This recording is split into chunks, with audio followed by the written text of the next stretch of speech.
Bienvenue dans ce nouvel épisode. Accueillir des messages qui dépassent le visible, écouter les messages du corps, explorer la circulation du Qi et percevoir les mondes invisibles, c'est le chemin de Flore Auvel, médium et praticienne en énergétique chinoise, qui accompagne chacun à rétablir l'équilibre entre le corps, l'énergie et les plans plus subtils de l'être. Voici son regard, son approche et la présence sensible qui guide son travail.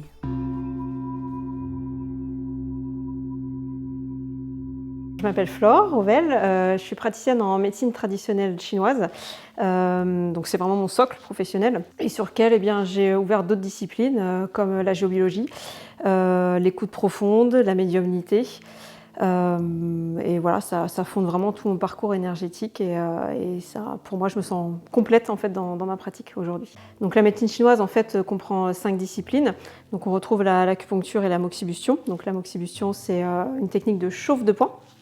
Ensuite, on a les massages Tuina, les ventouses, on retrouve la diététique chinoise, la phytothérapie, la pharmacopée chinoise et le Qigong thérapeutique. Donc voilà, moi je me suis fermée dans tous ces domaines et ce qui fait vraiment que j'ai un regard aujourd'hui en tous les cas assez global de l'individu dans son parcours thérapeutique.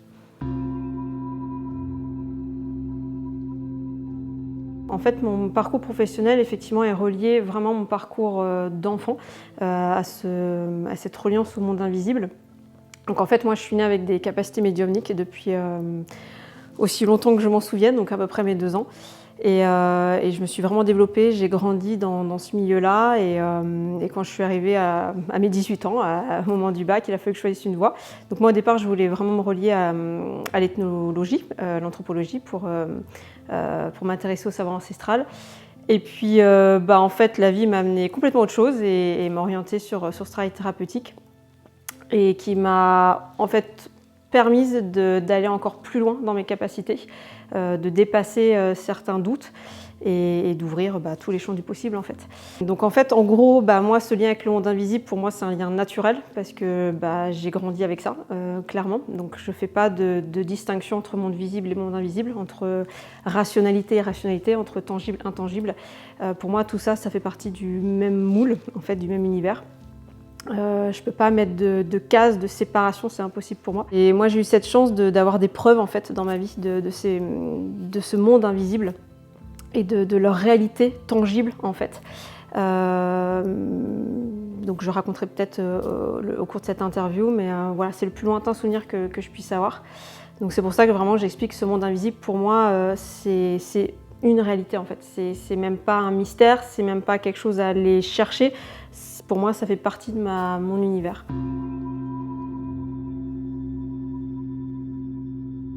Alors j'en ai vraiment bien pris conscience, je l'ai vraiment conscientisé que j'avais des perceptions différentes au collège. Quand on était c'était l'époque où il y avait vraiment ce retour des sorcières avec les séries TV, tout ça. Donc avec les copines, on parlait beaucoup de ça. Et c'est vrai que moi j'expliquais, oui, voilà, moi je vois des entités, je ressens certaines choses, je vois des auras et compagnie. Et en fait, je voyais qu'autour de moi, c'était pas du tout le cas. Donc c'est là où je me suis posé des questions. Je me dis, ok, jusqu'à présent, pour moi, c'était tellement naturel que c'est comme voir, respirer ou entendre.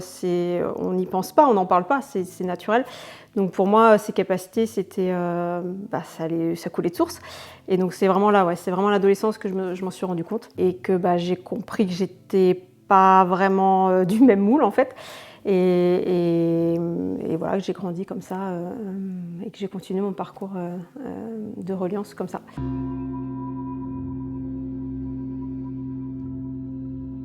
Alors j'ai toujours douté de mes capacités. Toute mon enfance, adolescence et jeune adulte. Et c'est ce qui... c'était très compliqué parce qu'il y a un sentiment de solitude immense. Je ne savais pas à qui en parler, ma famille n'était pas du tout reliée à ça.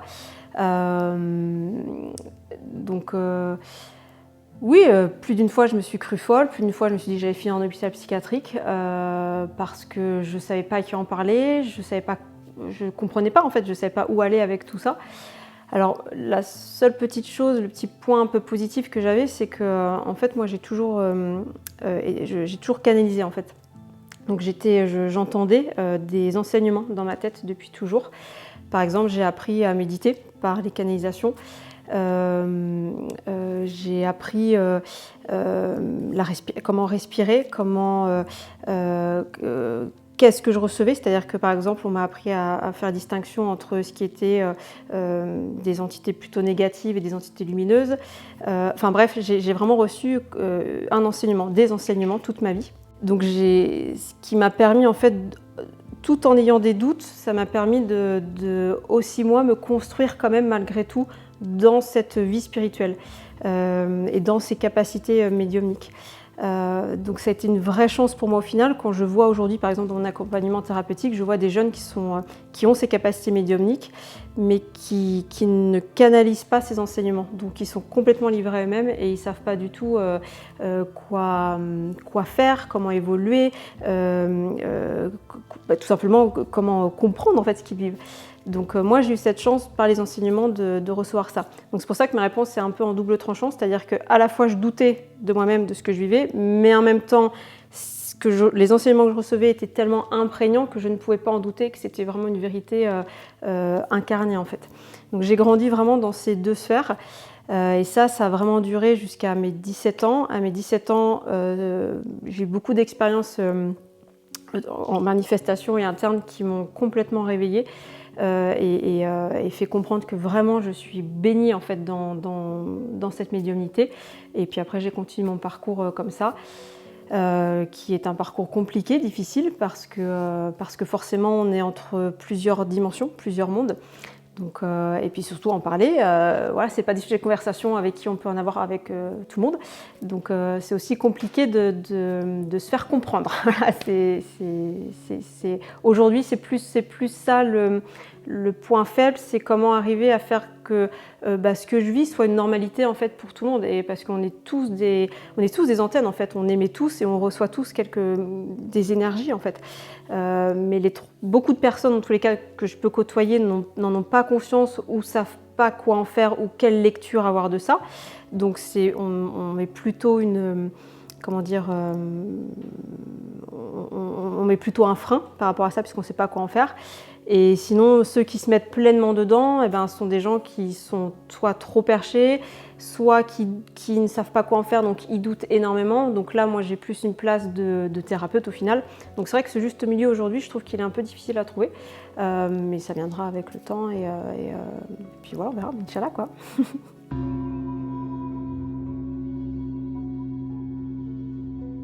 Déjà avec le temps, ça c'est sûr, avec l'expérience.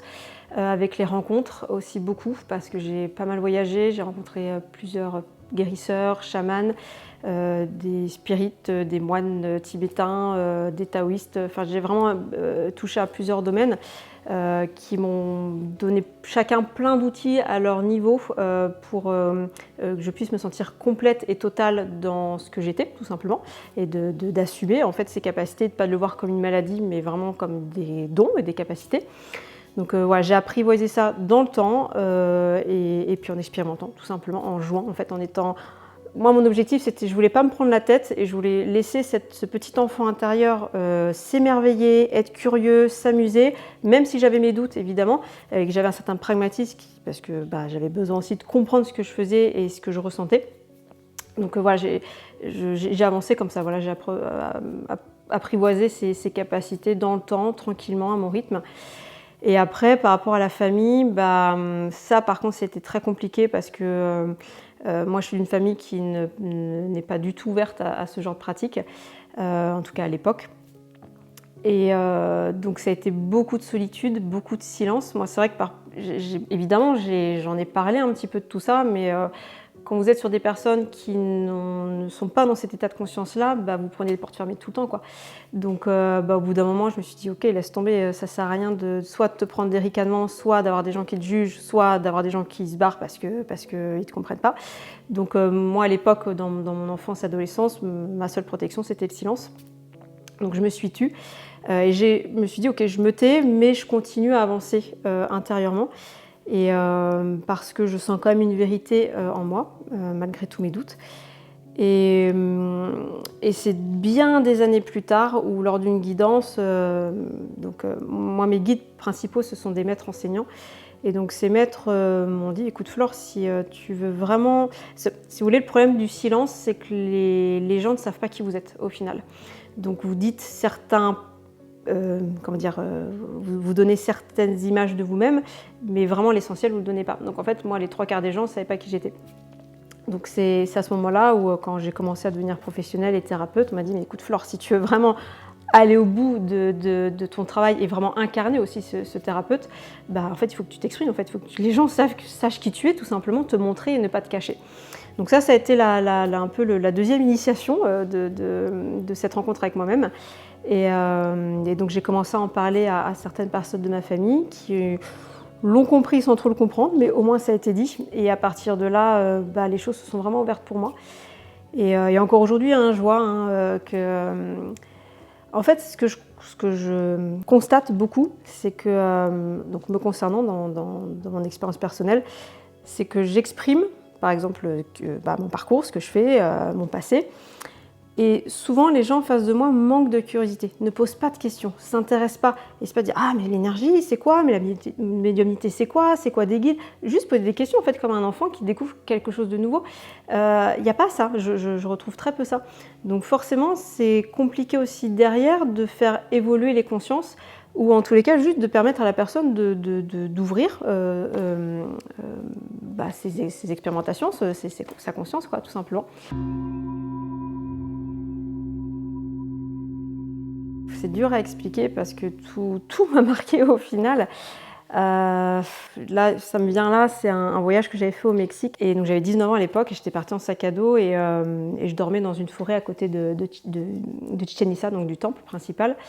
Et donc j'étais vraiment dans la forêt, toute seule dans ma tente. Et un soir, alors je raconte la petite histoire, donc j'étais en train de manger, tranquille, tout ça. Et puis donc la nuit est tombée et je vois deux yeux jaunes qui me regardent comme ça, cachés derrière un feuillage, un petit arbuste. Et je fais, oh, ça y est, c'est bon, c'est un puma, il va me bouffer. Voilà, ça commence à partir dans tous les sens. Donc là, je m'enferme dans ma tente, au secours, il va me sauter dessus. Et je sens en moi, me disant, mais Flore, dépasse tes peurs. Donc j'ouvre ma tente, je regarde, toujours ces deux billes là qui me regardent fixement. Je me dis, mais c'est pas possible, mais qu'est-ce qui va m'arriver? Je suis toute seule dans la forêt, dans le noir, au secours. Donc je me dis, allez, vas-y, il faut que tu y ailles, prends ton courage à deux mains. Je sors de ma tente et dans le noir, et là je dis, ok, s'il faut que je me fasse bouffer, faites-toi go, quoi. Et là, en fait, au moment où je me plante comme ça, toute seule dans la forêt, dans le noir, face à ces deux yeux jaunes là, d'un coup, les deux yeux jaunes s'éteignent, il se passe plus rien, silence total. Et là, j'ai des milliers, je sais pas combien de lucioles qui m'entourent. Et c'était tellement magique que là, vraiment, je me suis dit, mais c'est là où j'ai compris la magie qui nous entourait en fait. Et ça a été un enseignement incroyable. Je me suis dit, parce qu'en fait, les lucioles, c'est vraiment le symbole du réveil spirituel. Et à 19 ans, j'étais en plein dedans. Et c'est à partir de là où je me suis dit, ok, il y a vraiment la nature nous parle. Et dès qu'on est connecté à nous-mêmes, en fait, tout est signe, tout est symbolique. Donc j'ai eu ça et je pense aussi à un autre événement pour moi, qui a tout changé en fait au final. Donc là, je remonte un peu dans le temps, c'est à mes 17 ans. C'était une période où j'étais dans le sombre, j'étais très mal, je ne comprenais pas ce que je faisais sur Terre, je ne comprenais pas la conscience humaine. Moi en gros j'ai appelé pour qu'on vienne me chercher et un soir, donc en fait tous les soirs j'étais devant ma petite fenêtre à regarder les étoiles et un soir j'ai eu une apparition, donc j'ai une sphère de lumière comme un mini soleil, donc c'était une petite boule jaune qui est apparue comme ça sur ma gauche comme ça, qui est venue, j'étais là, donc elle était vraiment tout, j'ai pu bien la voir, elle avait une petite, un peu comme la poudre de la fée Clochette dans Peter Pan, pour donner cet exemple-là, c'était un peu cette petite poudre-là, qui est passée devant, hop, qui est partie, qui a disparu. Et ce qui était particulier, c'est qu'au niveau temporalité, en fait, elle est arrivée très vite. Dès qu'elle est venue devant moi, elle a ralenti son mouvement, et après, tac, tac, elle est partie très vite. Et ça a été le point de départ où je me suis dit, mais qu'est-ce que je suis en train de vivre? C'est quoi le message? Et en fait, ça a été le point de bascule dans ma vie où j'ai vraiment cherché à comprendre qui j'étais, pourquoi je recevais toutes ces manifestations, parce que je n'ai pas tout raconté, mais il y en a eu beaucoup. Et voilà, et c'était vraiment pour moi le point de départ de tout ça. Donc c'est pour ça que je vous dis, pour moi, il n'y a pas eu de choses plus marquantes qu'une autre, parce que tout a été magique, tout a été débordant d'amour, tout a été symbolique. Donc je pourrais en parler des heures parce qu'il y a tellement j'ai eu la chance de vivre tellement d'expériences dans ce milieu-là. Donc, et en termes de lecture, c'était L'Alchimiste, moi, de Paulo Coelho. Donc, j'avais 16 ans quand j'ai lu ce livre. Et pareil, c'était le premier ouvrage qui parlait de spiritualité et qui vraiment faisait écho avec ce que je vivais. Et je me suis dit, mais waouh, en fait, ça existe. Parce que moi, ma famille n'était pas ouverte à ça, donc j'avais pas d'enseignement sur la spiritualité et sur les capacités extrasensorielles. Et dans ce livre, on parle de tout ça. Donc pour moi, c'est là où j'ai commencé à ne plus me sentir seule et me dire « Ok Flore, en fait là, commence à partir en cheminement ». Donc après, il y a eu cette sphère de lumière, après il y a eu toutes ces rencontres des anges qui sont apparus, voilà, les petites lucioles, donc c'est beaucoup aussi d'animaux qui sont venus sur ma route. Voilà, il y a eu tout ça en fait en phénomène. Et après, en termes d'enseignants, j'ai pas eu de maître. Alors, en fait, quand j'étais enfant, dans les guidances que je pouvais avoir, donc ces maîtres enseignants, pour les appeler comme ça, m'ont expliqué qu'il y avait 3 formes d'enseignement de la spiritualité. On avait un enseignement, donc il y avait des gens en tous les cas qui recevaient un enseignement purement céleste, c'est-à-dire en canalisation. D'autres qui avaient un enseignement humain, donc par le biais de maîtres humains, et d'autres qui recevaient l'enseignement de la rue, donc c'est-à-dire qu'ils apprenaient une sagesse de vie, voilà, en étant dans le quotidien. Bien sûr, évidemment, on peut vivre différents enseignements, humain céleste, rue céleste, effectivement, mais moi j'étais vraiment reliée au céleste. Donc pour dire que en fait, tout ce que je reçois est relié à ces maîtres enseignants. J'ai pas besoin en fait d'avoir d'autres enseignants humains. Donc c'est pour ça que là, j'ai eu des formateurs évidemment, mais ça n'a pas été des maîtres ou vraiment des exemples de vie bien précis. Oui, donc dans cette vie médiumnique, effectivement, là j'ai parlé du côté assez lumineux, solaire, positif de la chose, mais effectivement il y a eu la contrepartie un peu plus sombre, qui est reliée au monde des défunts, donc de la mort. Donc comme moi ça a commencé enfant, effectivement, et que enfant j'étais pas forcément ultra consciente et très connectée à des sphères lumineuses, j'étais connectée à des choses un peu plus basses. Donc à ce niveau-là, j'ai tout eu. J'ai vraiment eu du film d'horreur, poltergeist, sans rentrer dans les détails, à des manifestations de défunts très... des manifestations positives aussi de défunts, qui m'a permis aussi moi de faire la distinction entre justement des entités négatives qui ne sont pas là pour notre bien et des entités positives qui ne demandent juste qu'à monter dans la lumière. Donc je vous donne un exemple. Un des défunts que je me souviens et qui m'a vraiment marqué, c'est encore une fois, j'étais toute petite, j'avais 8 ans à peu près, et, mon grand-père à l'époque m'amenait en vélo à l'école, donc je tenais son vélo, je l'attendais, et donc il y avait leur maison et il y avait un petit trottoir, et sur le trottoir je vois un petit garçon qui apparaît comme ça avec son vélo. Donc faut imaginer la vision que je pouvais avoir, c'est comme un hologramme en fait, en noir et blanc. Donc moi je n'ai pas en couleur, à l'époque j'avais en noir et blanc, et je vois ce petit garçon, voilà, je le vois pédaler tranquille sur son tricycle, puis qui commence à aller dans la direction de la maison de mes grands-parents. Puis je regarde, je me dis mais c'est quoi ce délire, et puis il me voit le regarder, et puis il me voit être surpris de le voir. Et donc je dis, et puis ma grand-mère à ce moment-là sort, je lui dis mamie, t'as vu le petit garçon qui arrive avec son tricycle? Et elle me fait mais non, pas du tout. Et en fait, quelques années, enfin même pas quelques années plus tard, quelques semaines plus tard, ma grand-mère me dit mais tu sais, en fait le petit garçon que t'as vu, c'est sûrement mon petit frère, parce qu'en fait je ne savais pas, mais ma grand-mère avait perdu son petit frère qui avait 5 ans, qui est mort dans ses bras, qui est décédé d'un accident de voiture. Enfin, il a été renversé par une voiture alors qu'ils jouaient tous les deux dans la route. Et elle me dit, l'enfant que tu as vu, c'est sûrement ce petit garçon. Et c'est à partir de là aussi, je me suis dit, ok, en fait, je commence à avoir des défunts.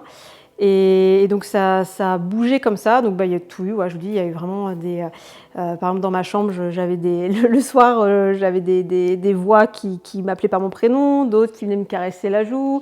J'avais des phénomènes poltergeist, des portes qui s'ouvrent, des objets qui volent. Enfin voilà, j'ai un peu tout eu, et qui m'a vraiment permis de comprendre. En fait, je l'ai vraiment vu. Enfin aujourd'hui, je le vois vraiment comme ça. C'est une école. J'ai vécu une école. J'ai vécu plein d'expériences, plein d'enseignements. Et comment en fait me mouvoir dans cet univers-là, comment ne pas rentrer dans certains pièges, Parce que par exemple, quand vous entendez vraiment une voix dans votre oreille, comme quand on vous parle directement, dites-vous que c'est une entité qui est dans notre sphère. Donc elle n'est pas forcément positive, c'est plutôt quelqu'un qui a besoin d'aide ou une entité qui n'est pas forcément positive. Donc là, vous dites, ok, déjà, positionnez-vous et dites-vous, là, je sais que ce n'est pas quelque chose qui est d'ordre céleste et qui est d'ordre lumineux. Voilà, en fait, c'est comme ça que moi j'ai réussi à subtiliser et à nuancer en fait tout ce procédé médiumnique. C'est par toutes ces rencontres et toutes ces expériences-là.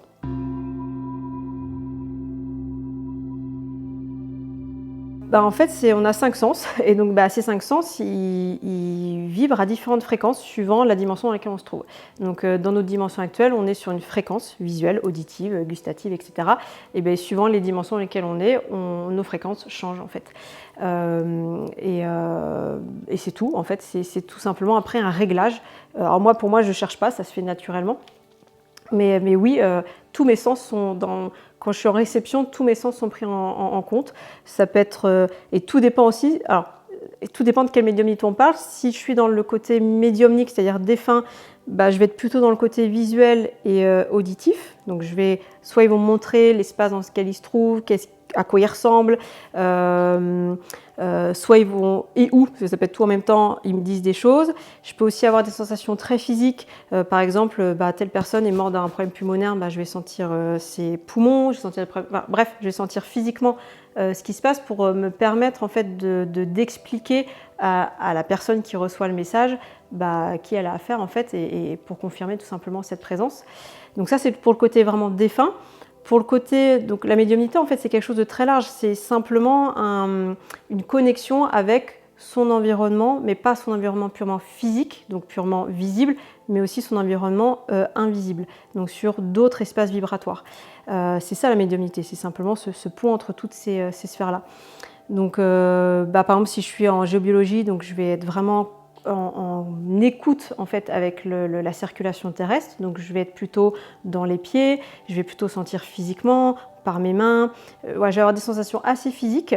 Je peux avoir après, suivant les mémoires qui se trouvent sur les lieux, des images évidemment, mais oui, tout est, pour moi en tous les cas, tous mes sens sont pris en compte. Quand si je suis face à une personne en cabinet, je vais ressentir, sans savoir qui elle est, je vais déjà sentir ce qui se passe en elle, quels sont ses blocages, si ça circule bien ou pas, comment elle vibre, dans quel sens il faudrait qu'elle aille. Donc j'ai déjà plein d'informations juste en me connectant à elle. Mais ça, c'est pas quelque chose que je cherche volontairement à provoquer, ça arrive tout seul en fait. Donc c'est pour ça, c'est souvent compliqué à expliquer aux gens quand on est dans des communications médiumniques avec des défunts, c'est qu'on ne sait pas ce qu'on va recevoir en fait. Souvent les gens ils attendent des messages, mais des fois les messages c'est pas verbal, c'est pas des messages verbaux, ce sont des messages des fois purement, ils nous montrent juste un espace. Voilà, moi j'ai des défunts, ils me montrent un espace, voilà, je suis là, je fais ci, il se passe ça, mais il n'y a pas de message. Ils disent pas je t'aime ma chérie. Des fois j'ai des présences qui n'évoquent pas ça. Des fois j'ai des présences qui me font sentir des odeurs qui vont être liées à des odeurs qu'ils aiment.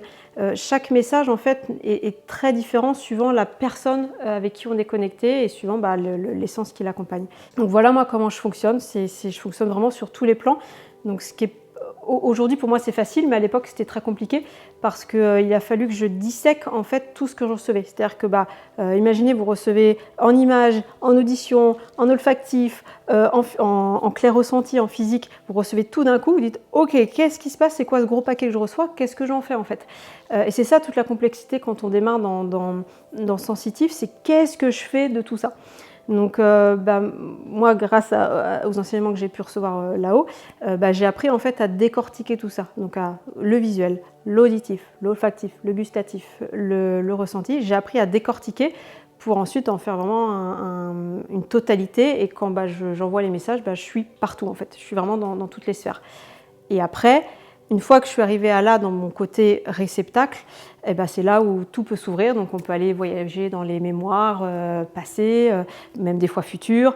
On peut aller partout dans tout en fait. Et c'est ça tout l'intérêt de tout ça, c'est si on comprend que si on ne se ferme pas qu'au côté tangible de la vie, des faits, de ce qu'on voit, on se rend compte que l'invisible nous permet de nous sentir beaucoup plus complets dans notre humanité et d'accéder à des parts de nous qu'on n'aurait jamais cru possible en fait. Donc ce côté un peu omniscient, omniprésent, c'est pas que quelque chose de divin et qui peut être incarné par des personnes extrêmement élevées, c'est ouvert à tout le monde, si tant est qu'on sait comment on fonctionne en fait. Et souvent j'explique ça aux gens, c'est qu'on a un corps comme un instrument de musique, mais souvent cet instrument on ne sait pas comment en jouer en fait.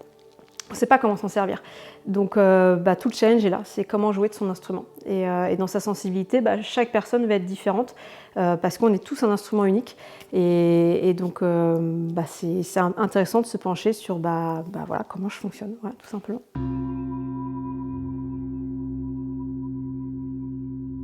Ok, en gros, ça a commencé quand j'ai fait un travail sur mes mémoires familiales. J'ai rencontré un thérapeute alors c'était vraiment des retrouvailles. C'était une personne on s'est rencontrés, on se connaissait, on s'est pris dans les bras, on se connaissait même pas. Et durant cette séance, il m'a dit, mais Flore, fais de l'acupuncture. C'est ta voie. Moi, je ne savais pas ce que c'était l'acupuncture ni la médecine chinoise, j'en avais jamais entendu parler. Bon, j'étais là, ok, pourquoi pas. Bon, c'était dans un coin de ma tête. Et quand il y a une info qui doit venir à vous, elle se répète. Et donc, quelques mois plus tard, j'étais à un mariage d'une de mes cousines et j'étais assise à côté d'une personne qui faisait ses études en médecine traditionnelle chinoise. Et ça a été comme ça tout le temps jusqu'à ce que je comprenne, ouais, ok, il va peut-être falloir que j'aille là-dedans. Et donc, je m'y suis intéressée et depuis, voilà, ça a été une passion. Ça restait une passion, voilà, ça restait encore une fois un apprentissage, mais me dire devenir thérapeute, je ne m'en sentais pas du tout dans cette voie-là. Et c'est quand j'ai commencé à me pencher sur la voie chamanique, où j'ai fait beaucoup de choses dans ce domaine-là, que j'ai compris qu'en fait, oui, c'était ma voie. Ça a été vraiment une vérité qui est venue à un moment. Et voilà, je me suis lancée là-dedans.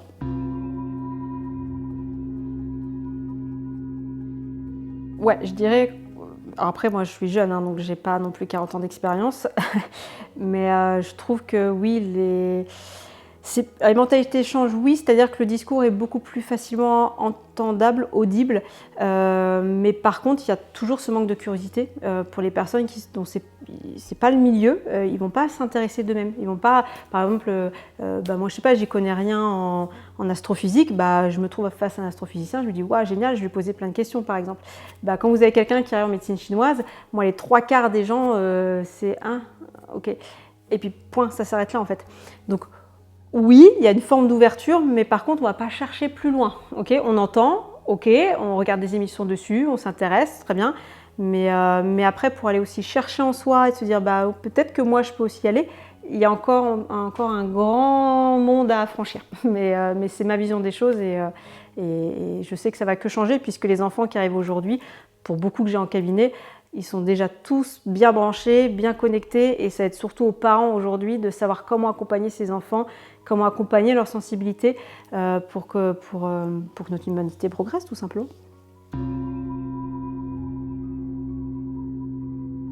Alors pour ça, je me réfère à un enseignement que j'ai eu en médecine chinoise. En fait, les Chinois, pour eux, ils ont un axe énergétique qui relie la sensibilité au mental. Et en gros, si on ne se situe que dans le mental, on ne se connecte pas à sa sensibilité. Et si on n'est que dans la sensibilité, on est un peu trop fly in the sky, on ne sait pas trop quoi en faire de sa sensibilité, donc on n'arrive pas à l'incarner. Donc les Chinois, les taoïstes en particulier, ont vraiment un enseignement qui nous apprend à relier le théorique, le pratique, le pragmatique à l'intuitif, à la sensibilité. Donc en fait, le point de départ, c'est toujours la sensibilité. Et c'est vrai que moi, ça m'a vraiment aidé cet enseignement. Parce que souvent, quand je suis avec des gens en cabinet, je sens tout de suite des choses. Dès qu'ils rentrent, il se passe des choses, je ressens. Ok, je vois un peu dans quel sens aller. Je prends mes pouls, je fais des palpations. Et la lecture de pouls est comme une boussole en fait, énergétique, me permet déjà de conforter, confirmer ce que intuitivement je ressentais.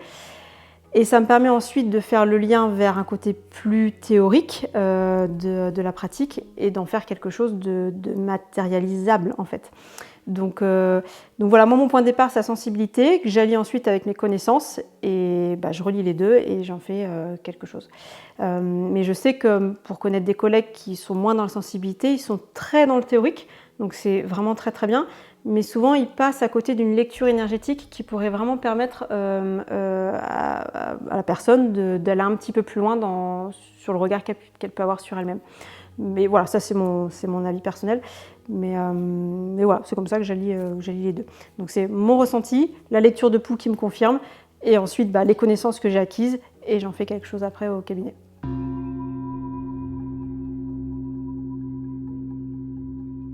Alors en fait, l'intuition pour moi, en gros, je vais vous faire un exemple, je la vis comme ça. Pour moi, l'intuition, quand j'ai une intuition, si j'ai un mouvement qui arrive comme ça sur le côté, qui remonte et qui arrive au cœur, j'ai le cœur qui palpite et je sais que j'ai une vérité qui arrive. Je le sais, ça me prend, paf, ça m'aligne, je sais que c'est ça. Quand je suis sur une réception médiumnique, c'est en fait je ressens mon canal au-dessus de ma tête qui s'active, mes chakras au-dessus de la tête qui s'activent, et je ressens une information qui descend. Donc c'est plutôt tête, télépathie. Donc je fais vraiment cette distinction entre intuition, cœur et message médiumnique, cerveau, télépathie. Je vais être basique dans mon discours, mais ça va être ça. Donc après, ça va être super intéressant parce que justement, c'est comment relier cœur et cerveau et pour en faire un message complet en fait. Ce qui fait que dans ma réceptivité, dans mon écoute, ça se passe comme ça. C'est soit je vais avoir une écoute horizontale, soit je vais avoir une écoute verticale. Donc l'écoute verticale, c'est vraiment une écoute céleste. C'est les défunts, les guides, etc. Donc tout ce qui est relié au céleste. Et le côté purement horizontal, ça va être vraiment ce qui est relié à notre espace terrestre. Donc ça va être l'écoute profonde, donc c'est-à-dire j'écoute la petite voix de la personne qui se trouve en face de moi, ou du végétal ou de l'animal. Et puis c'est aussi une écoute en géobiologie, une écoute purement terrestre. Donc en fait, vraiment, je fais la distinction entre ces deux écoutes, horizontale et verticale. C'est comme ça que je fonctionne en fait. Et ce qui me permet en fait de pouvoir être sur tous les plans. Je peux être à la fois en écoute horizontale, mais en même temps recevoir une guidance pour la personne au même moment. Donc c'est vraiment plusieurs mouvements différents qui s'opèrent en même temps. Ouais, la question c'est en fait comment faire la distinction entre sa propre pensée et ce qu'on reçoit. Et ça, moi j'ai mis plusieurs années à vraiment faire cette distinction-là, cette frontière-là. En fait, sa pensée, voilà, c'est sa pensée, c'est sa pensée quoi. On a son langage en fait, son champ sémantique bien précis.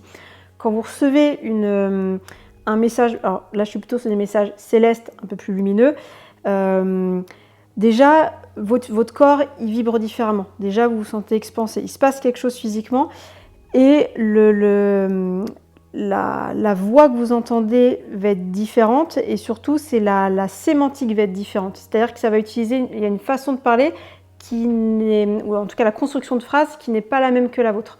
Donc ça permet aussi de faire la distinction. Mais c'est extrêmement dur de faire ça.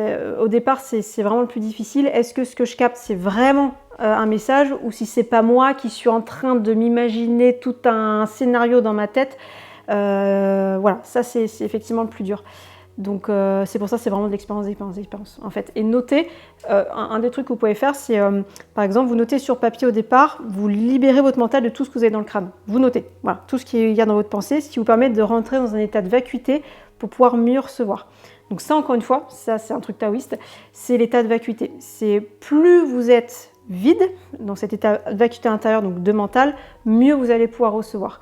Pour vraiment décloisonner votre mental de toute information extérieure, mais extérieure de votre quotidien et de votre état d'être. Et ensuite, donc ça vous permet de faire de l'espace en gros. C'est ça l'objectif, c'est de faire de l'espace pour recevoir une information. Si vous êtes en cogitation, en rumination, les réceptions que vous allez avoir, soit elles vont pas être possibles, soit elles vont être brouillées. Donc voilà, c'est cet état de vacuité que les taoïstes nous enseignent. Donc vous pouvez l'acquérir aussi par la méditation. Ça aide aussi beaucoup. Le sport, vous faites un bon sport avant, vous videz bien, ça permet aussi de vider le mental. Chacun va avoir ses techniques, donc ça, il n'y a pas de souci.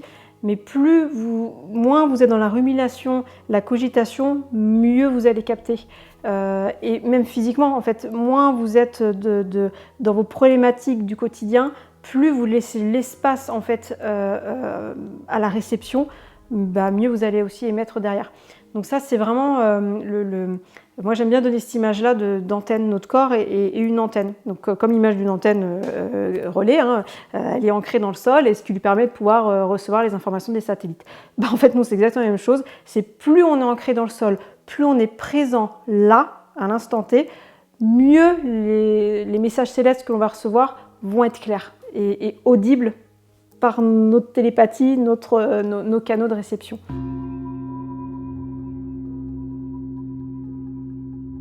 Quand c'est des défunts, je ne sais pas comment expliquer ça, c'est vraiment par niveau. En fait, moi, je le vis comme ça.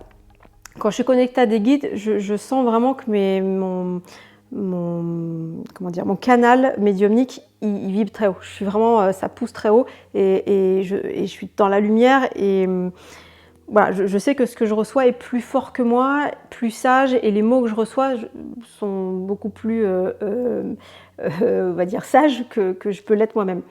Donc je sais que moi, ça me tire à un niveau. Quand je suis sur des défunts, je suis encore sur une zone plus basse, plus proche des dimensions terrestres. Et surtout, les images que je vois sont... en fait, je vois en fait le défunt. Donc je sais que c'est quelqu'un qui est décédé, je sais que c'est quelqu'un qui n'a pas fini d'évoluer parce qu'il y a encore beaucoup de doutes, d'incertitudes, de blessures émotionnelles. Donc je sais que je suis sur encore un autre domaine. Quand on est sur des entités encore plus basses, plus noires, plus malfaisantes, je sens que je vibre à un niveau encore plus bas. Donc c'est en fait vraiment sur des niveaux vibratoires. C'est comme ça que je sais à quel niveau je me situe et je peux dire, par exemple, votre défunt, il est sur des sphères lumineuses, pas lumineuses, il est bloqué dans l'astral. Mais c'est là où en fait le lien instinctif se fait aussi, c'est-à-dire que je sais instinctivement aussi ce qui se passe et où j'en suis. Donc c'est assez compliqué à expliquer, c'est très interne et c'est surtout par expérience parce que c'est parce que j'ai vécu j'ai été dans toutes ces sphères en fait qu'aujourd'hui je sais où je me situe.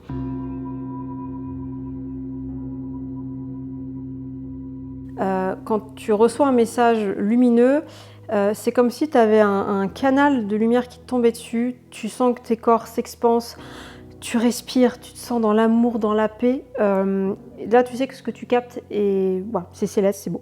Quand tu captes des entités, et généralement quand c'est négatif, c'est plutôt des présences qui sont dans notre sphère plus terrestre, pour résumer ça comme ça, là, souvent, tu as froid, tes corps se contractent, ton cœur se serre, tu respires pas bien, tu sens qu'il y a un truc qui bloque. Voilà, tu sens qu'il y a un blocage qui arrive.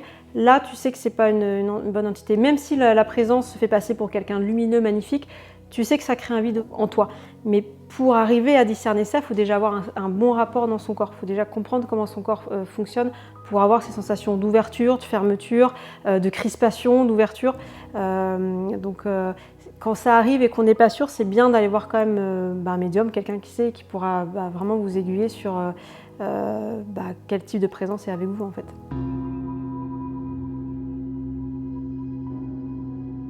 Alors les messages, c'est comme un téléphone, c'est un peu le même principe. Soit tu as quelqu'un qui t'appelle, tu décroches, voilà, c'est qui en gros, soit c'est toi qui appelles. C'est vraiment le même principe.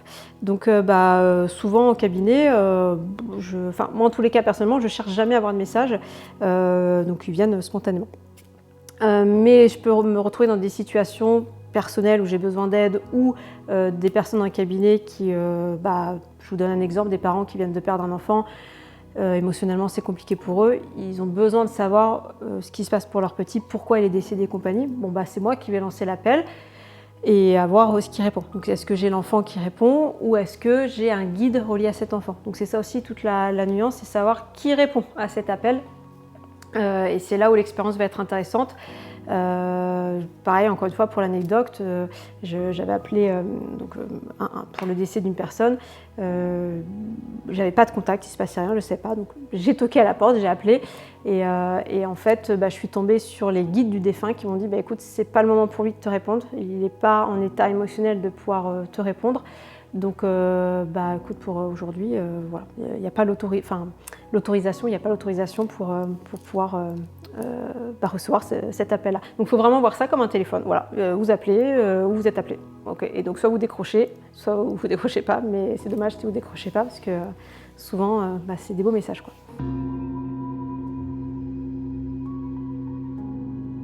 Alors, pour la fermeture du canal, en ce qui me concerne, je n'émets pas d'intention.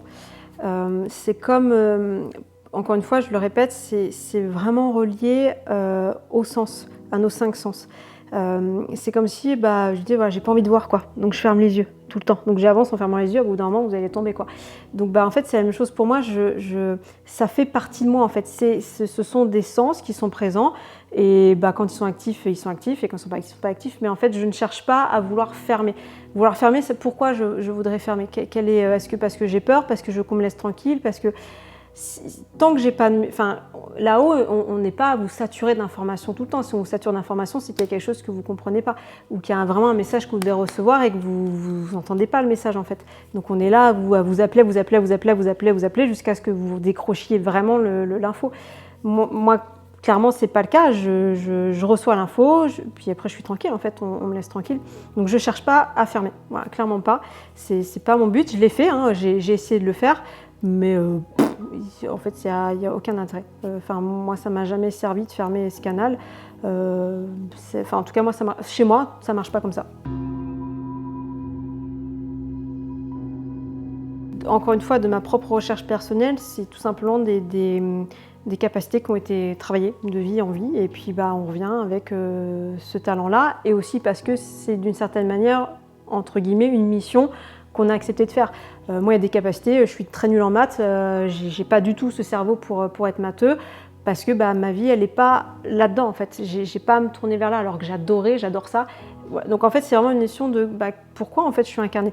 Et donc là, on en vient à un principe taoïste qui est celui du mandat céleste, c'est-à-dire pourquoi je suis là en fait, quel est le sens et pourquoi j'ai certaines capacités dans cette vie-là qui sont réveillées et pas d'autres. Et à partir du moment où on comprend ce mandat céleste, on accède beaucoup plus facilement, on accepte ces facultés, mais on les accède aussi beaucoup plus facilement.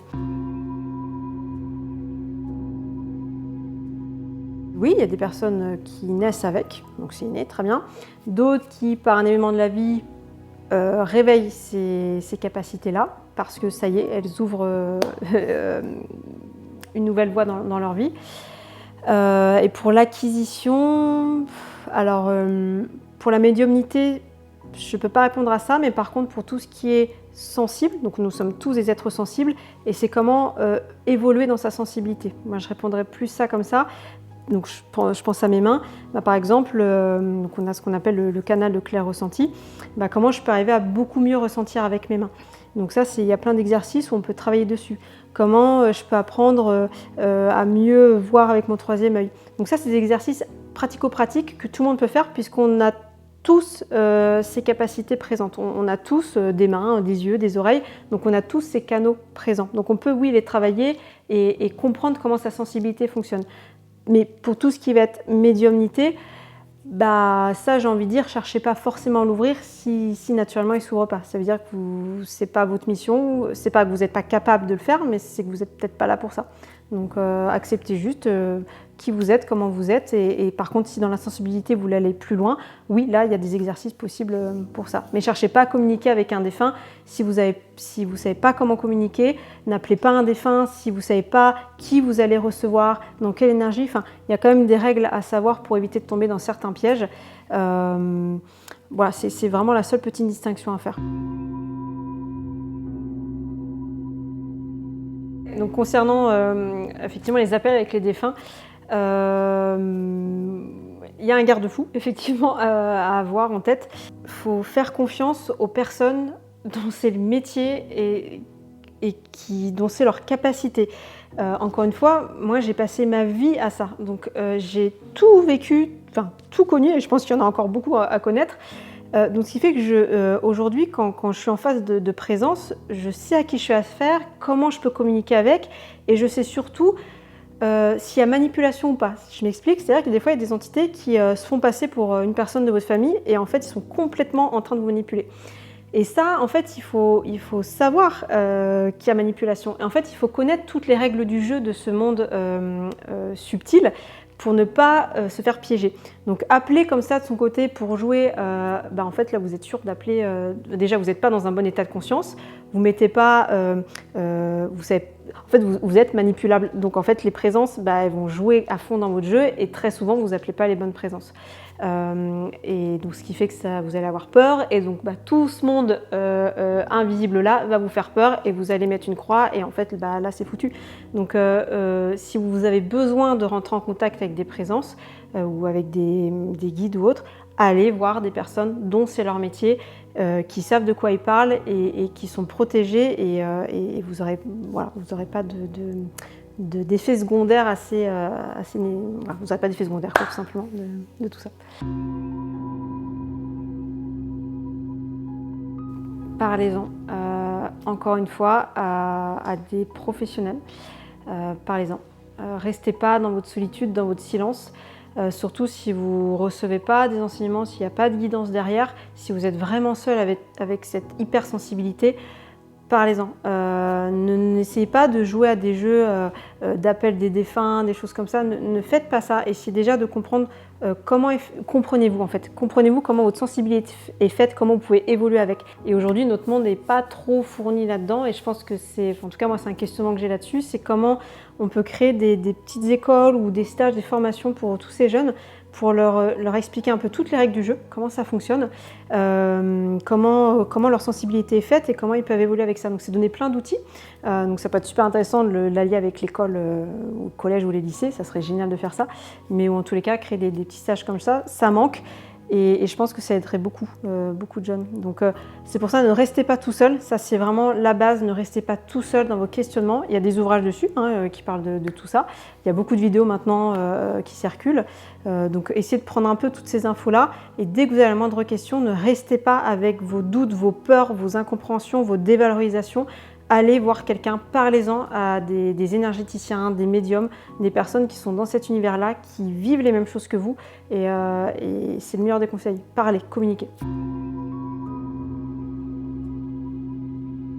Déjà, l'énergie, le mot énergie, mot français, vient du grec energia qui signifie force en action. En physique, on l'a définit comme une capacité à modifier un état ou à produire un travail, donc là je lis ma petite note, entraînant un mouvement ou générant un rayonnement électromagnétique de la lumière ou de la chaleur, par exemple. Donc ça, c'est vraiment l'énergie, vraiment au sens un peu tangible des choses. Dans les textes antiques taoïstes, donc moi j'ai plus étudié, l'énergie est définie comme étant ce qu'on appelle le chi. Donc le chi, qu'est-ce que c'est ? C'est défini comme étant des souffles ou respiration, ou au sens plus large de quintessence en fait. Ça, c'est la définition large de l'énergie. On peut la voir comme en tout cas les textes traditionnels taoïstes la définissent comme ça, on peut la voir comme une force motrice à la fois cosmique et terrestre. C'est elle qui donne vie et mouvement à la matière. Et les textes disent qu'elle est la seule réalité. Donc ça, c'est dans un sens assez large et assez philosophique des choses. Mais dans un sens plus physique, corporel, on peut voir l'énergie comme une substance subtile, comme un réseau électrique en fait. Donc voilà, qui a une circulation, comment je pourrais vous dire ça, une circulation, un mouvement ininterrompu dans le corps, mais qui a aussi un sens bien particulier. Et cette énergie, elle fait partie des 3 trésors de l'organisme avec le sang et les liquides organiques. Donc sans cette énergie, en fait, tout le système, notre système corporel ne pourrait pas fonctionner. Toute la vie, notre planète, notre univers, tout ce qui existe en fait ne pourrait pas fonctionner sans ce chi, sans ces souffles, sans cette quintessence suprême du mouvement. Et donc quand on parle de chi, dans cette définition de souffle au pluriel, on peut se dire que, en fait, ça veut dire qu'il y a différentes énergies, que l'énergie est multiple. Et ces textes classiques ont détaillé l'énergie chi en termes de fonction, de mouvement et de forme. Donc tout ça au pluriel. Il y a des comptabilisations qui ont été faites et c'est assez passionnant. Par exemple, on a à peu près une douzaine de formes de base de l'énergie et à peu près 24 formes accessoires. Donc ça, c'est pour le côté vraiment pratique de l'énergie. Donc c'est pour vous dire à quel point, en fait, même si on ne la comprend pas, l'énergie, on a réussi quand même à la détailler jusqu'au à son mouvement le plus infime dans le corps. C'est ça qui est assez fascinant. On a 5 fonctions dans l'énergie. On a une fonction de pulsion-répulsion, de défense-protection, de réchauffement. On a une fonction de régulation et de transformation. Et moi, je rajoutais une petite parenthèse, c'est un peu cette notion d'attraction-répulsion. C'est un peu ce mouvement électromagnétique. Donc ça, vraiment, ça fait partie des fonctions de l'énergie. Dans le mouvement de l'énergie, c'est un mouvement qui est à la fois un mouvement de montée, de descente, d'entrée, de sortie, externe, interne, droite, gauche. C'est vraiment tous les mouvements. Donc en gros, c'est vraiment tous les mouvements cardinaux, enfin tous les mouvements de vie en général. Et puis on a des formes de chi. Et ça, c'est vraiment médecine chinoise. Donc là, je ne vais pas rentrer dans un cours de médecine chinoise, mais je vais juste vous présenter les principales formes de l'énergie. Donc on a l'énergie originelle, l'énergie première, l'énergie nutritive, l'énergie défensive, l'énergie correcte et l'énergie perverse. Ça, c'est vraiment les 6 énergies principales avec lesquelles on travaille nous beaucoup en cabinet. Mais il y en a encore différentes formes. Donc ça, c'était en fait une manière de... On a le chi, ok, et ensuite on allait chercher toutes les combinaisons qui forment ce chi. Donc pour ça, les Chinois, et même en Ayurveda, c'est aussi la même chose, toutes ces traditions sont allées vraiment scruter, expérimenter, aller au bout de ce qu'ils pouvaient avoir de cette information-là. Donc c'est assez passionnant. Dans ma pratique, c'est ça l'objectif, c'est en fait, par le pouls, de savoir de où en est la personne, de quelle énergie on part chez la personne, qu'est-ce qui a travaillé comme mouvement interne. Par exemple, on a des personnes qui sont bloquées en haut, donc je sais qu'il va falloir faire redescendre l'énergie, par exemple. Il y a des gens qui sont trop à l'externe, donc il faut les ramener à l'interne. Donc c'est toujours en fait cette notion d'harmonie dans tout le mouvement global de ce chi. Donc c'est vraiment une harmonisation de cette énergie-là en général. Comment je pourrais expliquer ça ? Le chi de nature, c'est quelque chose d'invisible. Donc c'est pour ça que c'est difficile à faire comprendre quand on parle aux gens, je travaille avec l'énergie, c'est bien l'énergie, mais il n'y a rien de concret en fait. Oui, c'est tout le principe de l'énergie, c'est-à-dire que les taoïstes la définissent comme étant l'invisible liant de la matière dans la matière. Donc c'est-à-dire que le chi permet en fait à la matière d'être vivante, tout simplement, d'être. Et c'est à travers elle que la force, ce qu'on va appeler la force créatrice cosmique, peut s'opérer en nous. Donc en fait, l'énergie, c'est un peu, on peut le voir comme un pont entre le ciel et la terre. C'est vraiment elle, entre le macrocosme et le microcosme, en fait, c'est vraiment elle qui nous relie à notre essence céleste, tout en nous permettant de pouvoir nous incarner sur Terre. Et donc, notre métier dans l'énergétique et la médecine chinoise, c'est de permettre en fait à tout ce système céleste et terrestre de pouvoir s'harmoniser, coopérer, travailler ensemble pour que la personne se sente vraiment totale et complète. Alors moi, c'est vrai que j'utilise beaucoup l'acupuncture dans ma pratique. C'est mon point de départ, en fait. C'est ce qui va me permettre de me relier à la personne et de savoir précisément ce que je vais faire avec elle en profondeur. Donc comment ça se passe une séance type ? La personne rentre dans le cabinet. Moi déjà, souvent j'ai des infos. Quand la personne rentre, soit avant, je reçois des infos, soit dès qu'elle rentre, tout de suite je vois déjà ce qui se passe. Donc la personne s'assoit et si vous voulez en médecine chinoise, on a des lectures corporelles. Donc on sait suivant comment la personne se tient, comment elle parle, si elle est rouge, pas rouge. Bref, on a plein d'infos sur l'état physique qui nous donnent des informations déjà énergétiques sur la personne, sans qu'elle nous dise quoi que ce soit. Ensuite, la personne nous expliquer, nous faire l'exposé un peu de sa venue. Donc moi déjà, je fais un premier bilan. Et ensuite, la personne arrive sur la table de massage. Et donc là, c'est la lecture de pouls. Donc le pouls, c'est vraiment une boussole énergétique. Ça, personnellement, moi, sans ça, je ne fonctionne pas. Ça me permet vraiment de ne pas rester sur mon propre ressenti, mais d'avoir aussi un côté plus pragmatique en fait, de mon ressenti par le pouls. Et me donner une vraie orientation sur comment agir sur la personne.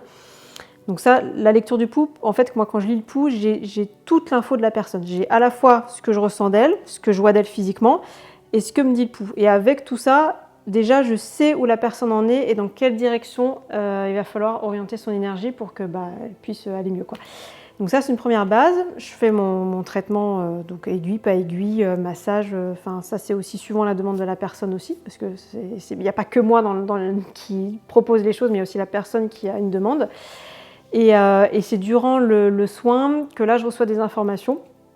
Donc là ça va être plutôt en médiumnité, donc soit ça va être des guides, soit ça va être des défunts qui vont m'orienter sur le travail potentiel qu'aurait à faire la personne.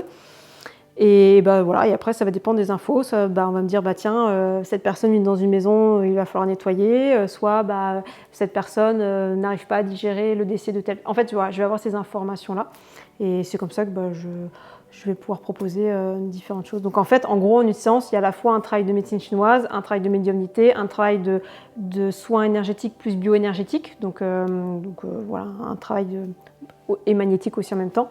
Donc c'est un tout. En fait, j'ai relié toutes les méthodes entre elles et j'ai rajouté l'écoute profonde où si je vois que la personne bloque, par exemple, je fais mon traitement et je vois au niveau du pouls que ça ne bouge pas.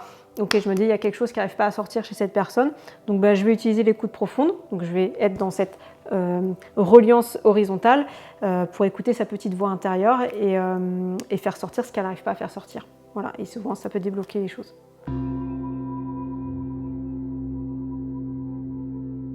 Ouais, alors les personnes effectivement qui viennent ici parce qu'un tel leur a dit de venir, mais ils n'y croient pas. Alors souvent c'est des gens, ils arrivent tout de suite, à peine ils se posent, ils disent écoutez, moi je suis cartésien, je ne crois pas du tout à votre pratique, mais je suis là parce que j'essaye tout.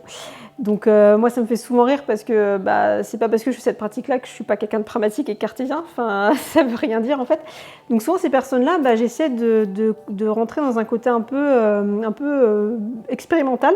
Donc pour ça j'utilise la musique des plantes parce qu'en fait je trouve que c'est un super outil pour comprendre que y a des choses qu'on voit pas mais pourtant existent. Donc je vais faire une petite démo pour montrer c'est quoi. Donc voilà, donc la petite démo pour expliquer aux personnes plus fermés, en fait, dans quel univers ils entrent quand on est dans l'énergétique.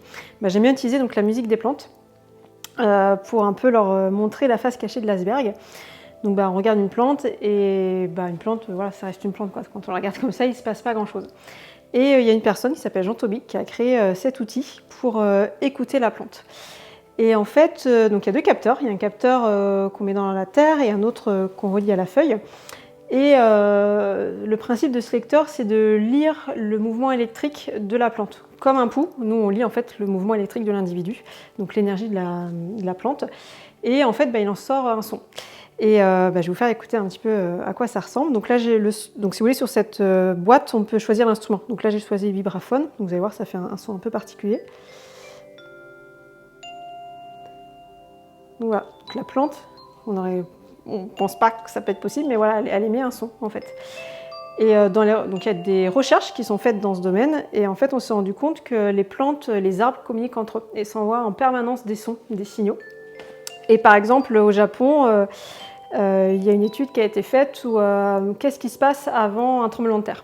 Et en fait, avec la lecture comme ça de cette musique des plantes, ils se sont rendus compte que juste avant un séisme ou un tremblement de terre, les arbres n'émettent plus de son. Donc ce qui fait que les animaux en fait s'en vont parce qu'en fait au niveau de l'épicentre, tous les arbres, tous les végétaux ne parlent plus, ne communiquent plus.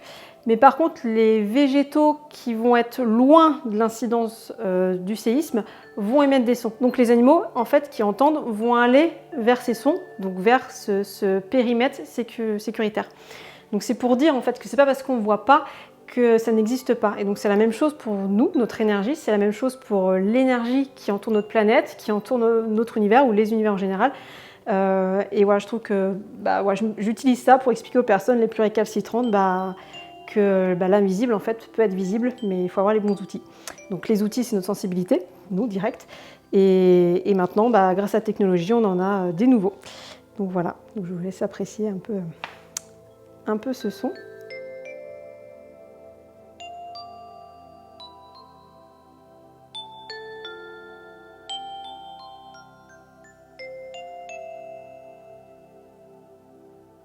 Et en fait, l'idée, c'est que chaque plante va avoir son langage. Donc, je me souviens au début, quand j'avais commencé avec ça, j'avais des plantes qui étaient super timides. Donc, elles parlaient très peu. Puis elles se taisaient pendant des fois 1 heure, et puis elles reparlaient. Et puis, plus je les écoutais, plus je les laissais la parole, et en fait, plus elles se sont mises à parler.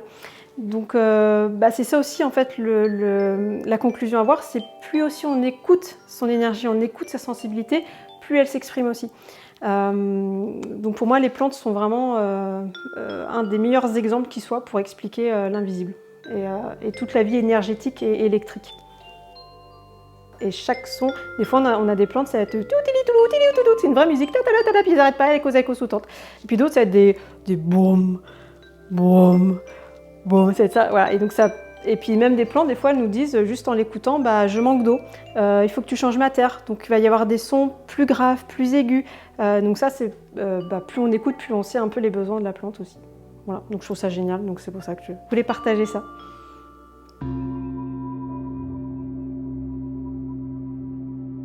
Ah, ça dépend des périodes, ça dépend des saisons, ça dépend des années. En fait, alors moi, pardon, je me réfère encore au taoïsme parce que c'est vraiment ma base de lecture. En fait, on a une météo annuelle qu'on appelle les cannes et les cheux, en partie, il y en a plein d'autres. Et donc en fait, c'est des calculs célestes, lunaires, saisonniers, etc. Donc en fait, on sait à l'avance quel type d'énergie on va rencontrer dans l'année. Ce qui nous permet à l'avance de savoir quel type de pathologie on va avoir et comment orienter mieux nos séances.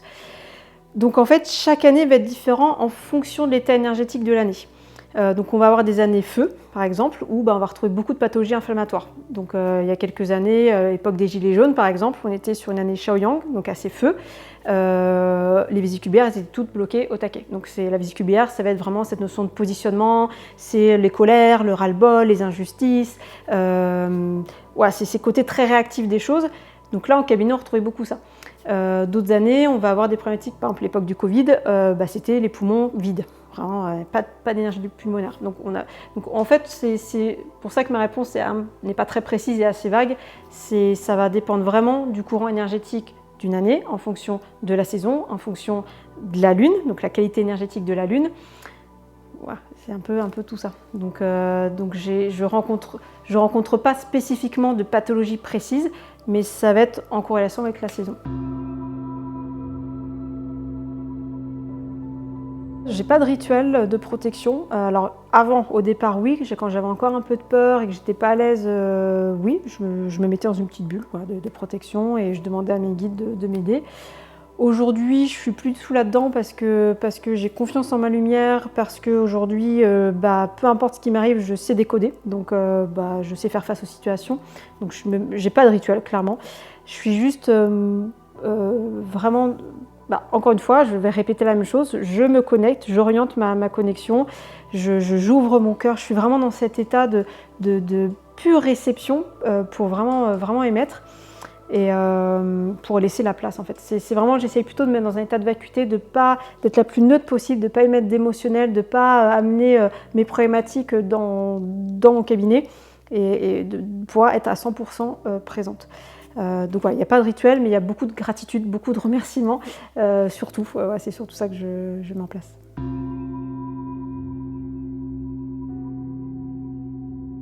Alors je pratique des soins à distance. La connexion, oui, est différente forcément parce qu'il n'y a pas le physique, ça c'est clair. Mais moi, je vais en fait ressentir la problématique dans mon corps.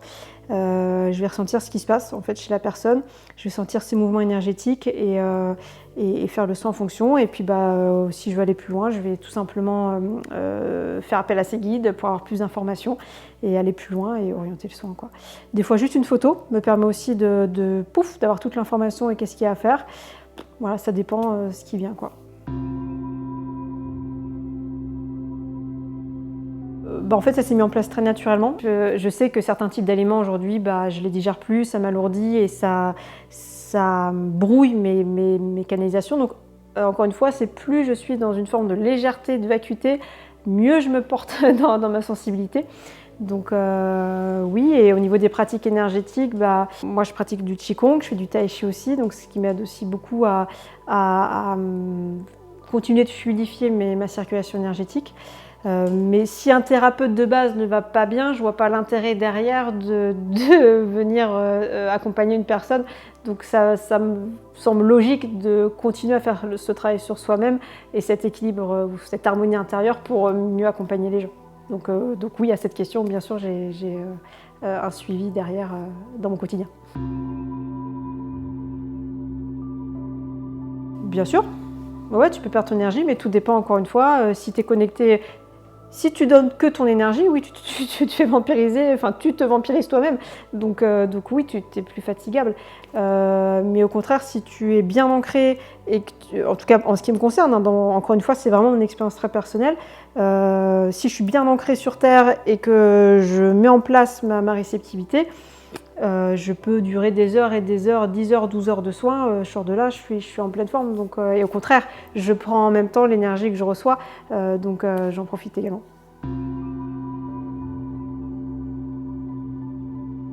L'énergie du cœur, clairement. C'est plus je suis dans le cœur, l'ouverture du cœur, c'est-à-dire l'amour inconditionnel, moins je vais être dans l'émotionnel. Alors ça peut paraître bizarre ce que je raconte, mais si je suis purement dans mon état émotionnel de réception directe de l'émotionnel de l'autre, donc je vais être une éponge émotionnelle et forcément je vais être dans cette réaction émotionnelle-là. Donc je ne vais pas être dans ce rapport distanciel. Mais par contre, si je suis vraiment dans cette énergie du cœur, de compassion, de bienveillance et d'amour, en fait, naturellement se crée en fait cette position distante, mais tout en étant accompagnante et soutenante. Donc, ce qui permet de vraiment ne pas se laisser envahir par l'autre et de rester vraiment intègre et aligné dans son mouvement de soin.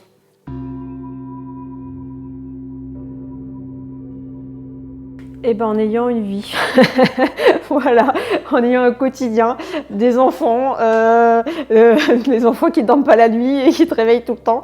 Voilà, c'est le quotidien te permet de rester les pieds sur terre tout simplement.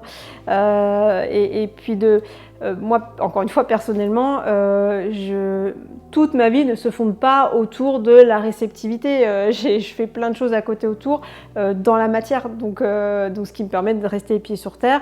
Et puis voilà, et puis moi j'aime expérimenter, j'aime le côté scientifique aussi qui me permet de toujours essayer de comprendre. En fait, moi c'est ça aussi une des choses qui me permet de rester les pieds sur terre, c'est cette notion de compréhension des choses. Qu'est-ce que je capte, qu'est-ce que je reçois, comment ça fonctionne. Voilà. Et ça, ce côté un peu plus intellectuel, on va dire, des choses, aussi m'aide à rester plus ancré et voilà.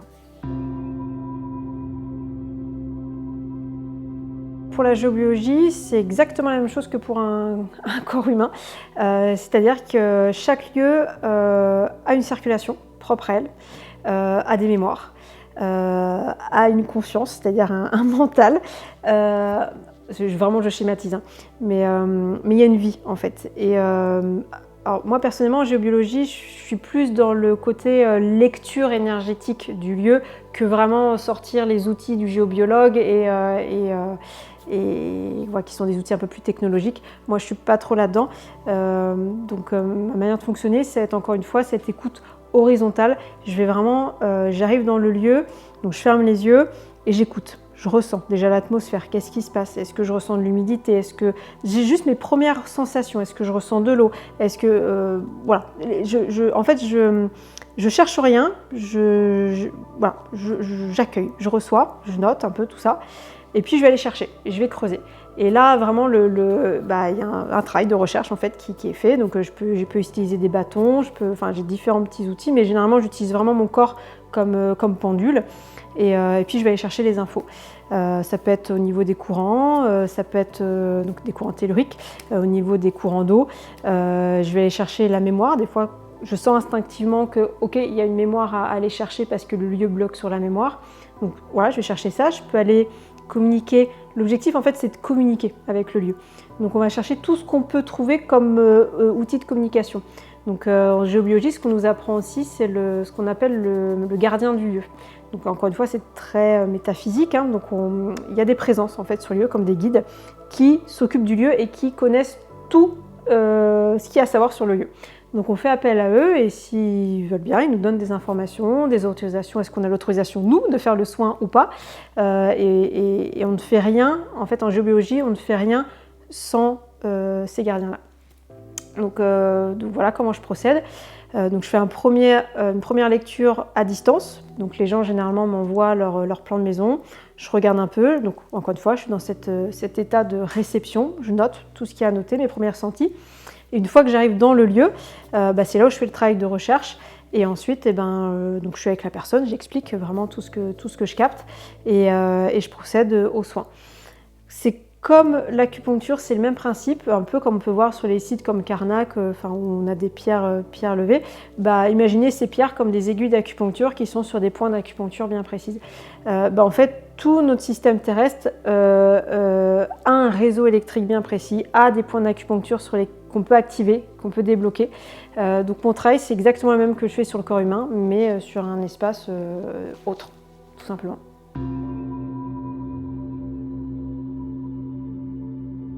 Oui, en fait, il y a une lecture énergétique, certes, mais en fait, au-delà de la lecture énergétique, j'essaie de faire comprendre à la personne où elle en est dans son parcours spirituel. C'est-à-dire, et si la personne est ouverte à ça, évidemment, je ne force rien. Mais quand la personne est ouverte à ça, moi, ça m'ouvre les portes pour pouvoir vraiment l'orienter, lui dire, voilà, je dis un exemple, vous avez l'énergie des reins qui bloque. Pourquoi l'énergie des reins bloque? Qu'est-ce qui se passe? Donc, je vais poser des questions et je vais essayer d'amener la personne à comprendre en fait que l'énergie des reins, c'est quoi? Au niveau émotionnel, c'est la notion de peur profonde qui bloque. L'énergie des reins, c'est également l'énergie des racines. Donc toutes nos capacités, nos dons, nos talents, nos liens avec notre famille également. C'est la notion de confiance en soi, de volonté d'action, mais les reins dans le principe du Tao, parce que chaque organe a une position dans le schéma énergétique du Tao. Les reins, c'est le nord, c'est vraiment le point de départ du mouvement énergétique. Donc ce qui veut dire que les reins, c'est l'hiver, donc c'est lui qui va créer l'énergie de mutation pour nous permettre d'arriver à un printemps. Donc quand une personne au niveau énergétique, on a beau faire tous les soins, tout, ça bloque, il ne se passe rien, elle ne bouge pas dans sa vie, on sait qu'en fait, dans son Tao, il y a une énergie de mutation qui ne se fait pas. Donc si déjà la personne, quand on parle de mutation, elle ne comprend pas un peu tous ces principes-là, laisse tomber. Mais si par contre elle est ouverte à ça, c'est là où le côté spirituel peut vraiment aider à faire comprendre, à aider la personne à cheminer dans cette notion de mutation et de transformation interne. Donc je ne vais pas entrer dans les détails parce qu'il faut vraiment dans le concret pour en parler. Mais oui, forcément, l'ouverture spirituelle va, en tout cas moi en tant que thérapeute, me permettre de pouvoir ouvrir plus de portes et d'aller beaucoup plus loin dans la lecture énergétique et dans l'accompagnement.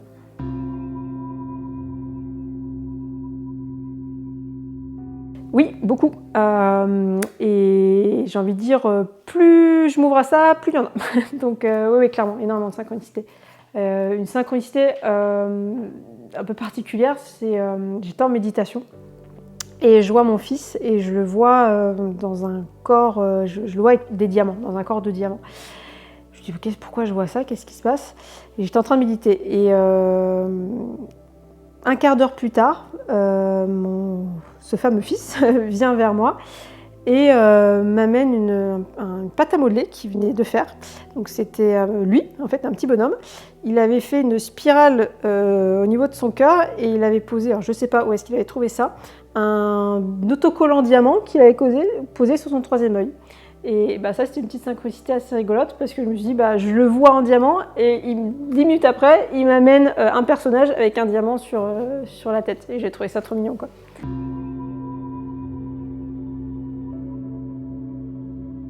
Alors, je ne suis pas, moi, adepte des sorties astrales spontanées. Voilà, ça, c'est pas quelque chose que je fais. Il y a toujours eu un mouvement qui m'a amené à faire ces sorties de corps. Beaucoup dans l'univers chamanique, beaucoup. Moi, c'est le tambour souvent qui me fait partir. Et donc, ces voyages astraux m'ont permis d'aller un peu plus à la source de moi-même. C'est-à-dire, c'était un peu des aiguilleurs pour m'orienter sur où je devais aller. En fait, c'était pas des voyages pour juste des voyages. Pour moi, dans mon propre parcours, à chaque fois, ça m'a amené dans une zone où soit je recevais un enseignement, soit, par exemple, j'étais dans un cadre chamanique, c'était avec l'ayahuasca, donc là j'étais au Pérou-Bolivie, et j'étais avec un peuple qui s'appelle les Chipibos, et qui est un des peuples gardiens de l'ayahuasca. Et donc c'est-à-dire, peuple gardien, ça veut dire qu'ils savent maîtriser cette plante, et qui savent maîtriser le retour de cette plante sur nous. Donc c'était une cérémonie extraordinaire où j'ai fait une sortie de corps. Et là, en fait, l'ayahuasca, on la voit comme une grand-mère plante. Et cette grand-mère plante, en fait, avant de l'ingérer, en soi, on lui pose des questions, une thématique. Est-ce qu'elle veut nous donner est-ce qu'on souhaite avoir une information particulière ou est-ce que on se laisse guider par elle? Donc moi, j'ai souhaité me faire guider par elle. Et donc elle, en fait, elle m'a montré mon cheminement et jusqu'où dans cette vie je pouvais aller. Et sans rentrer dans les détails de ma vie, mais en fait, voilà, moi mes sorties astrales, c'était ça, c'est me permettre de comprendre mon orientation, qu'est-ce qui est le plus juste pour moi pour ne pas me perdre en fait sur mon chemin, tout simplement. Encore une fois, c'est de mes propres expériences, de ce que j'ai pu voir de mon côté. Donc, qu'est-ce qui se passe après la mort? En gros, vous avez votre corps physique, c'est votre vaisseau qui vous permet de vivre dans cette planète, dans cette dimension, dans cette fréquence vibratoire. Ok. Quand vous décédez, en fait, l'objectif, on n'est pas là pour rester sur ce plan vibratoire-là, on est là pour aller sur d'autres plans. Et je ne m'étendrai pas sur ce sujet. Mais ce qui veut dire, c'est que on sort de ce corps, ok? On sort de notre coquille. Donc là, on va plus rentrer dans le côté astral, éthérique et astral de nos corps. Donc on sort, voilà, on sort et souvent les spirites parlent d'un cordon qui nous relie à notre corps. Donc effectivement, chez certaines personnes, on la sent bien, chez d'autres personnes, elle se coupe directement dès la sortie. Donc on sort de son corps. Et là, soit la personne monte directement et rejoint la sphère où elle doit aller, soit la personne va être guidée, va être prise en charge par des guides de lumière, des personnes de la famille. Et si la personne est prise en charge par personne, alors ça n'arrive pas, mais c'est souvent que la personne en fait ne comprend pas ce qu'elle vit, n'a pas la conscience de base de la vie après la mort. Donc soit elle angoisse parce qu'elle dit qu'est-ce qui se passe, qu'est-ce que je vis, c'est quoi le délire, voilà. Soit elle va complètement se fermer et dire non je suis pas morte, et donc elle va pas voir ce qui se passe autour d'elle et les présences qui sont en train de l'appeler. Donc voilà, c'est une première base. Et ensuite vous allez, alors quand on dit monter, on s'entend, ça va être des mouvements, mais vous sortez de votre corps et vous allez atteindre d'autres niveaux. Donc ça va être, il y a plusieurs niveaux, il y a plusieurs sphères astrales en fonction de ce que vous devez régler ou les conscientisations que vous devez faire avant d'arriver au point final de votre montée céleste.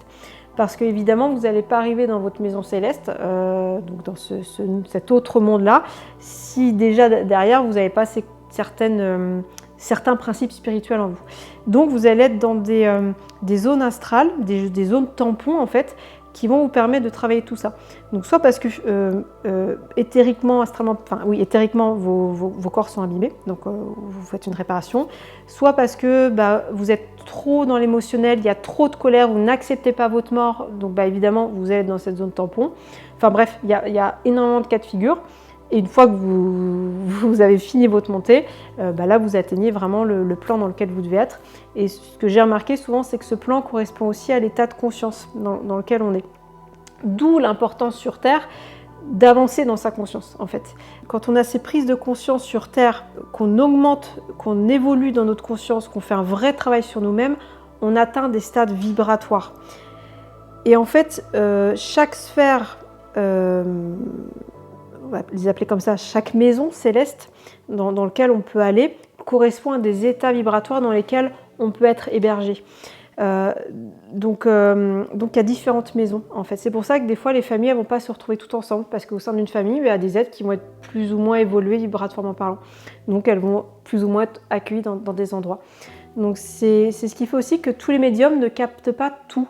C'est-à-dire qu'il y a des médiums qui, vibratoirement, ne volent pas très haut. Donc, ils ne vont pas pouvoir capter des personnes qui sont sur des sphères de vie très lumineuses.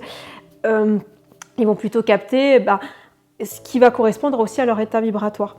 Donc, encore une fois, si vous avez des capacités médiumniques, tout l'intérêt pour vous, c'est vraiment d'évoluer spirituellement parlant, dans votre conscience, dans votre rapport à la vie, dans votre ouverture du cœur, de faire évoluer votre état vibratoire pour aller encore plus loin dans vos captations et pour vous aussi, tout simplement, évoluer avec plus de grâce et de vérité.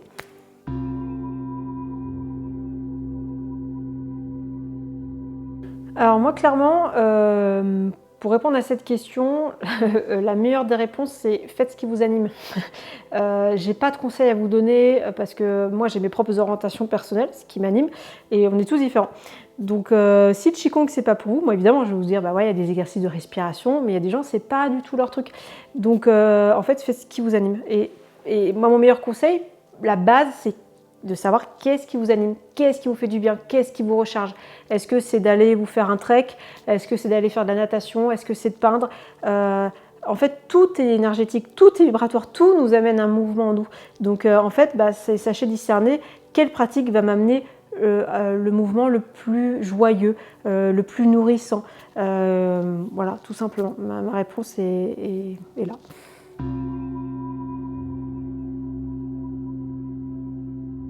En mantra, ouais, alors il y en a un qui revient. Alors, je me suis intéressée à plein de mantras, mais il y en a un qui revient en permanence et c'est le grand classique Om Mani Padme Hum. Donc celui-là, des moments, je l'ai dans la tête et je l'ai dans la tête toute la journée. Et puis il circule comme ça tout le temps. Bon, voilà, je laisse faire.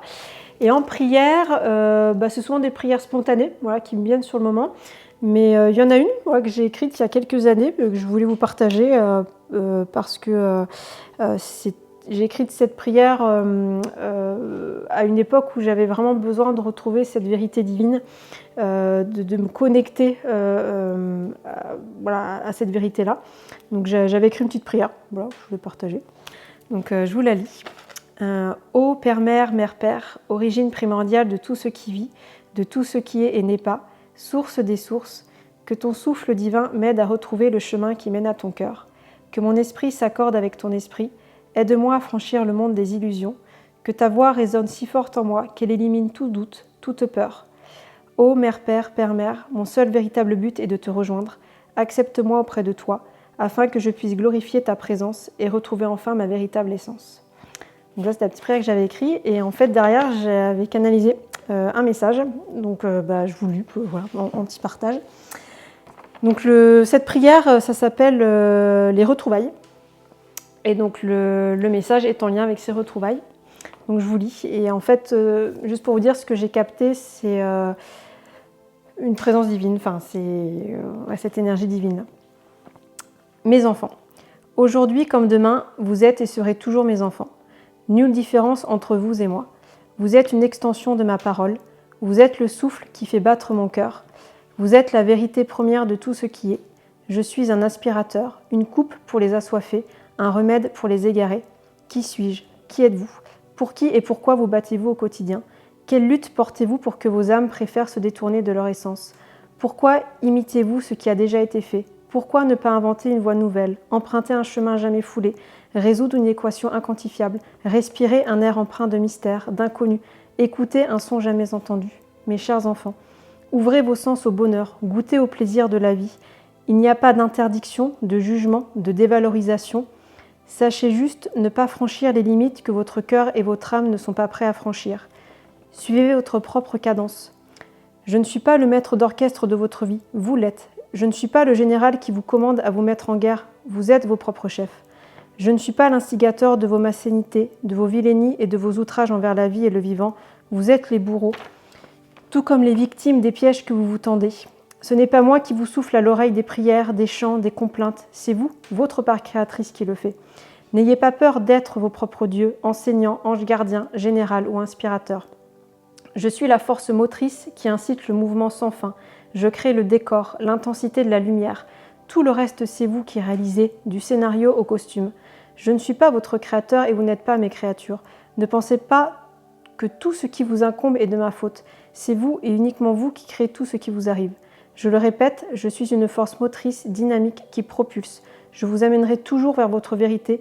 Je vous montrerai toujours le chemin qui mène à vos rêves et non à vos illusions. Je ne nourris aucune croyance ni aucun dogmatisme. Je donne force à la sève qui vous nourrit pour que vous accédiez à la floraison de votre esprit qui est le mien. Ce sont des retrouvailles que je vous propose.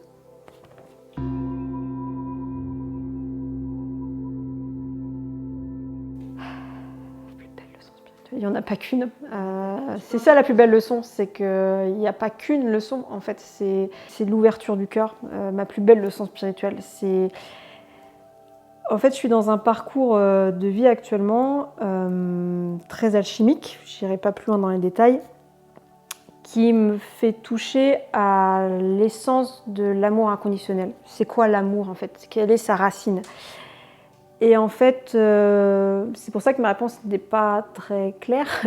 C'est que je suis en train de peut-être recevoir le plus bel enseignement spirituel qui soit, c'est-à-dire que tout est amour, et de percevoir au fond de moi ce qu'est vraiment l'amour en fait. Et je commence à comprendre que je ne savais pas avant c'était quoi aimer, véritablement aimer.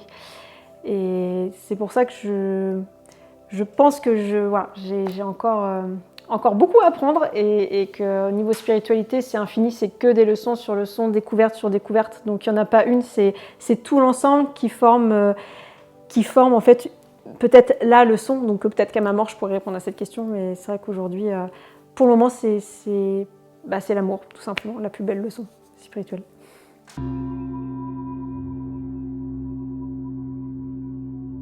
Oui, les esprits s'éveillent, clairement.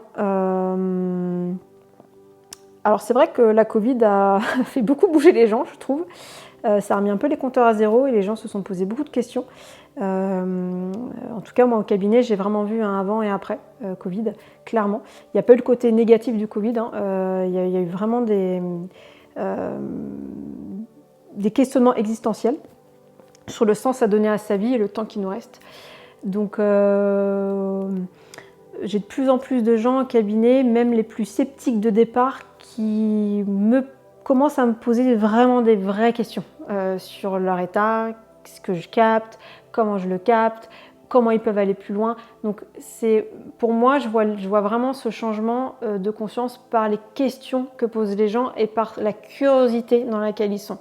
Donc oui, clairement, il y a un changement. Et puis les naissances, les jeunes qui arrivent sur Terre depuis quelques années nous montrent vraiment cette évolution qui est là et qui arrive pleinement. Oui, les enfants, même les adolescents, pas tous évidemment, mais beaucoup,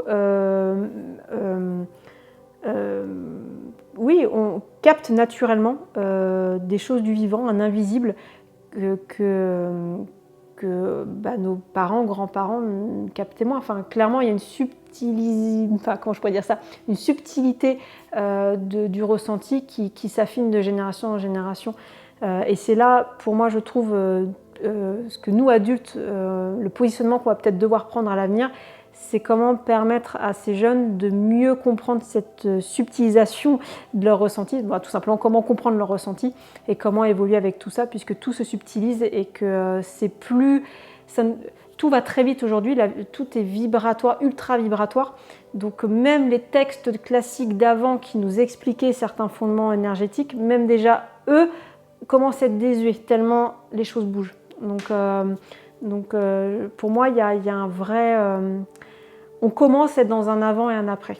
Et l'après, on le prépare. Et à nous aussi, quand je dis nous, c'est vraiment les êtres sensibles qui sont expérimentés, qui éprouvent dans leur chair tous ces changements vibratoires. À nous aussi de savoir comment accompagner après derrière cette transition pour que les nouvelles générations puissent vraiment en faire une construction pérenne, saine pour l'avenir, quoi, tout simplement. J'ai pas un message à proprement parler, ce serait plutôt une demande de continuer de porter le flambeau, en fait. Ce flambeau, alors je vais être très bisounours peut-être dans mes propos, mais ça résonne vraiment en moi. C'est un flambeau qui est fait de vie, de lumière, de solidarité, de partage, d'amour. C'est vraiment ce flambeau de vie pour le vivant, de continuer à le porter, de se battre pour ça et de ne pas tomber dans la facilité de la destruction. De continuer à porter ce flambeau-là. Ce serait plutôt une demande. Continuer.